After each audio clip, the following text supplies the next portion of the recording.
So you got a gear and like what's the camera setting? Itu yang orang kadang Nah, bingung. Apa pakai P oke. doang atau gimana? Mm-mm. Banyak orang kalau misalnya dikasih kamera yang canggih, itu mereka bingung. Karena kan saya tahu dari beberapa kali Yeah. ngajar fotografi dan sharing, itu banyak orang yang backgroundnya sama seperti saya. Jadi mereka benar-benar nol foto dari Yeah. dari field yang bukan fotografi. Jadi mereka nggak ada Berseberangan. maksud untuk jadi professional photographer atau anything. Mereka cuma kepingin beli kamera yang lebih advance supaya mereka bisa take a better photo. Yep. Salah satu halangan yang mereka temui itu adalah kalau misalnya mau pakai kamera ini, kamu harus shoot manual. Itu yang the common kayak mantranya di luar gitu loh. Oh, kamu harus beli kamera ini terus kamu harus belajar shoot manual gitu. Bagi saya itu nggak perlu. Kenapa gitu? Nomor satu gini ya, kalau misalnya kita langsung manual kan harus ada 3 variabel yang kita kontrol kan. Jadi kita harus kontrol ISO, shutter speed sama aperture. Bagi orang yang pemula itu bisa membuat mereka frustasi. Yes, bingung. Kan? Bener, bingung. Saya jujur, saya sendiri pada waktu saya belajar, saya frustasi. Kok jadi nggak nyaman gitu loh We fotonya. always miss the moment. We always miss the moment. Karena number one kita nggak bisa dengan, jadi kan saya selalu merasa kamera ini partner saya ya, bukan cuma alat aja. Exactly. It means kalau misalnya partner, saya ada kerjaan yang harus saya lakukan, kamera juga ada kerjaan yang harus dia lakukan.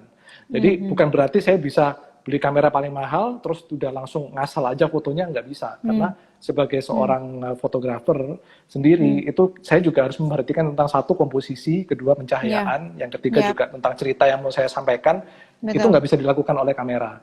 Tapi the other part, itu bisa saya delegasikan ke kamera.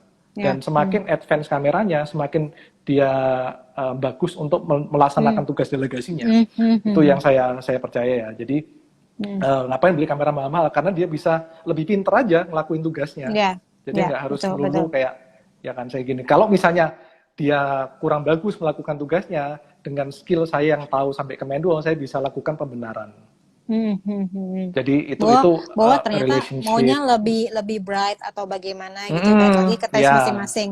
Benar. Tapi dengan teknologinya Sony sekarang with artificial intelligence, metering mode yang sudah gini, color profile dan lain-lain, itu bisa lebih dipercaya lah kameranya ya untuk melakukan tugasnya mereka. Jadi saya cuma pernah pakai 4 mode aja, P, program mode, aperture priority, shutter priority, sama manual.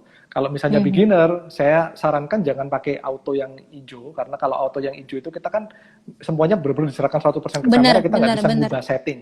Kan? Jadi misalnya saya mau, ini bokehnya kelebihan, saya mau lebih detail lagi, kalau pakai auto udah stuck, nggak bisa, karena semuanya itu udah ditentukan sama kamera. Jadi saya lebih suka auto yang di P, program mode. Jadi kamera menentukan semua. Tapi kalau misalnya kita mau do exposure compensation, ya kan, misalnya kita mau ubah aperture-nya, kita masih bisa dengan tinggal putar 1 atau 2 tombol. Jadi in essence itu kalau benar-benar pemula banget yang you wanna start enjoying travel photography dan nggak mau ribet, ya itu mode yang saya sarankan untuk dipakai P. Dan dari situ Anda bisa mulai pelan-pelan belajar tentang variabel-variabel yang lain seperti aperture, seperti shutter speed, dan mulai ngegeser pelan-pelan ya Pak. Bener. Jadi jangan langsung mau dimakan semuanya gitu. Nanti itu bakal buat orang frustasi, nggak bakal enjoy. Jadi saya ngomong dari pengalaman saya dulu, orang yang bukan di dunia fotografi, yang benar-benar dari orang awam, sharing pengalaman saya pakai kamera. Frustrating at first karena harus manual dan lain-lain, tapi it doesn't have to be that way. Jadi kita pelan-pelan dari program, kita mulai takes time. Kita takes time aja. Kalau memang lagi udah pertama kali punya kamera nih, misalnya beli RX100 Mark VII, kan tombolnya banyak banget kan, nggak familiar kan. Jadi ya nggak apa-apa, kita pakai P, habis itu kamu familiarize aja. Maksudnya buat diri kamu nyaman dulu pakai kameranya. Ya buatnya pakai dengan situasi segini, kita komposisi bagaimana, pencahayaan bagaimana. Nanti kalau sudah nyaman, variabel-variabel yang lainnya itu bisa kok kita pelajarin pelan-pelan. Dan pada akhirnya kita bisa benar-benar kuasain ini kamera. Exactly. Gitu. Next time teman-teman pasti bisa.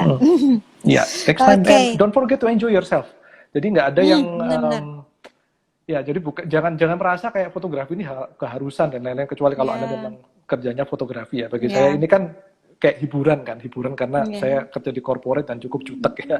Cukup jutek, jadi traveling dan kamera ini hiburan bagi saya. Jadi kalau memang lagi nggak mood foto, ya udah taruh aja kameranya dulu. Nanti kalau if you have the mood back, ya pick it up dan foto-foto lagi. Jadi it's make it a part of your life. Jadi make it lifestyle. Dan kalau suka traveling itu bakal sangat membantu, karena itu bisa buat kita bagi pengalaman sama orang-orang lain.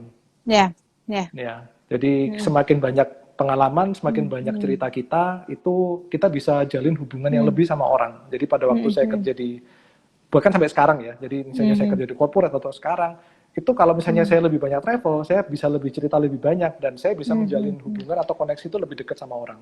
So that's a big plus if you do travel photography. Gitu. Dan bagi teman-teman yang profesional photographer, RX100 Mark 7 ini juga merupakan sebuah jawaban bagi yang from Monday like to Friday gue udah capek nge-shoot campaign or like potret dan lain-lain, tapi kayak ada weekend I want to spend my family time gitu kan. Kayak nggak usah jauh-jauh deh, misalnya kayak ke theme park atau misalnya ke coffee shop atau kemana, ke zoo gitu kan, tinggal bawa RX Mark 7 aja dan Alpha Team kita sangat-sangat happy dengan hasilnya. Tuh. Karena kita ada challenge guys, namanya Weekend with RX. Weekend with RX, yes. Iya betul. So fun, tapi fun. Sebaiknya sampai ini sudah selesai semua, weekend di RX-nya masih at home aja dan sekitarnya ya. Dengan keluarga dulu. Halo, sebelum Anda nonton video saya yang lain, saya perlu bantuan Anda. Saya perlu Anda memencet tombol subscribe dan loncengnya, karena kalau Anda melakukan itu, Anda membantu saya membuat tidak hanya satu video,